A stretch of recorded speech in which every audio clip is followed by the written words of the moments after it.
자, 우리 당뇨병 하면 인슐린의 어떤 절대적인 부족 그리고 상대적인 부족으로 생기는 질환이 되겠죠.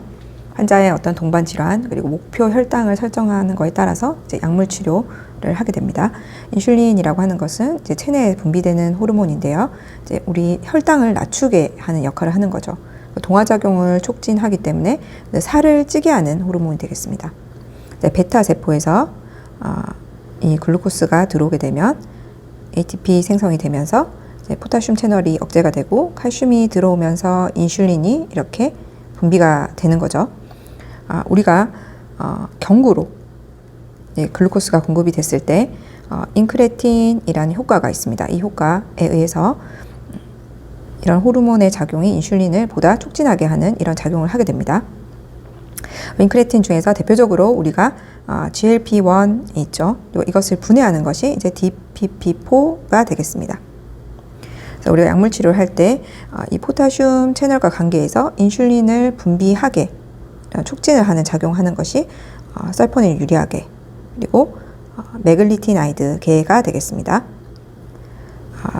약에는 이제 글리라는 말이 붙게 되는데 설포닐 유리아계 같은 경우는 글리브라이드, 글리피자이드, 글리메피라이드 이런 말이 붙게 되죠.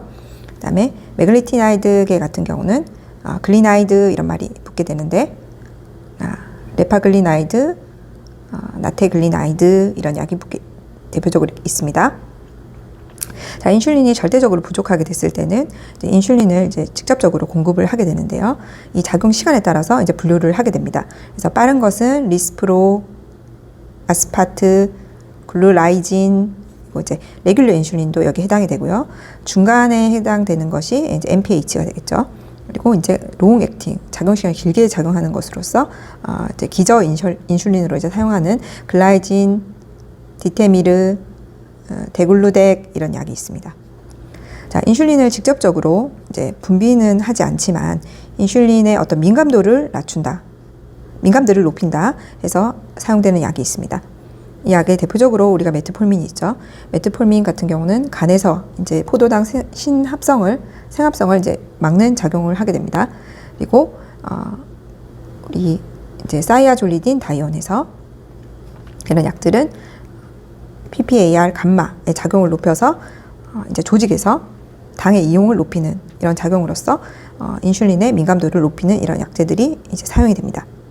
그래서 대표적으로 이제 글리타존 이런 어미가 붙는 거죠. 그래서 이런 약 중에 피오글리타존 약이 있습니다.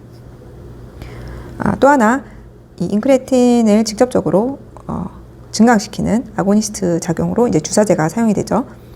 그래서 이 작용 시간에 따라서 또 분류를 해볼 수가 있는데요.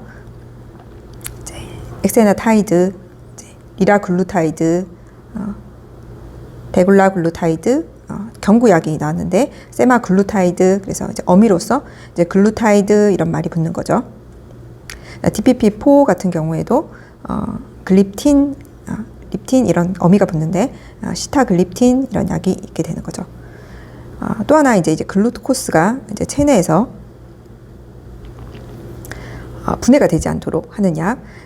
장에서 알파 글루코시다이드에 의해서 분해가 되는데 이 효소를 막음으로써 작용하는 약이 있습니다. 그래서 끝에 이제 보즈 이런 말이 붙게 되죠. 그래서 아카보즈, 보글리보즈 이런 말이 되게요. 이제 붙게 되고 또 하나 이제 신장에서 배설을 하는데 우리가 SGLT2 이 단백질에 의해서 재흡수되는 과정을 막음으로써 이제 글루코스를 배설하게 하는 거죠. 그래서 이제 끝에는 이제 어미로서 글루플리진, 다파글루플리진, 엠파글루플리진, 이런 플로진 이런 말이 붙게 되죠. 어미가 이렇게 붙게 됩니다. 약에서 부작용이 어떤 것이 있죠? 이런 인슐린을 직접적으로 이제 분비를 하게 하는 이런 약들, 설포니르약의 메글리티나이드계 같은 경우는 이제 저혈당의 위험성이 있습니다. 인슐린을 직접 공급하는 것 역시 이제 저혈당의 위험성이 있습니다. 그래서 이런 약제들과 동반해서 우리가 약을 사용하게 되면 저혈당의 위험성이 보통 커지게 됩니다. 그리고 이 메트폴민 같은 경우에는 소화기 부작용이 상당히 심한 편입니다. 그래서 이제 복용하는 데 있어서 제한이 되는 경우가 있고, 살을 좀 빠지게 하는 이런 소화기 부작용과 더불어서 체중을 감소하는 이런 효과가 있습니다. 반면에 이제 글리타존 같은 이런 약제들은 이제 부종을 일으키고 체중을 좀 늘리게 되는, 부종과 관련해서 우리가 심부전이 있는 환자에게 이제 사용이 좀 제한이 되게 되겠습니다.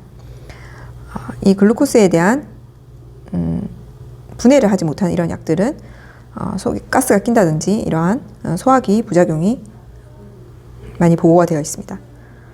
또 하나, 신장으로 배설되는 것을 작용을 하게 되는 이런 약들 같은 경우는 비뇨기과 이제 감염이라든지 이제 골절의 부작용이 보고가 되어 있습니다.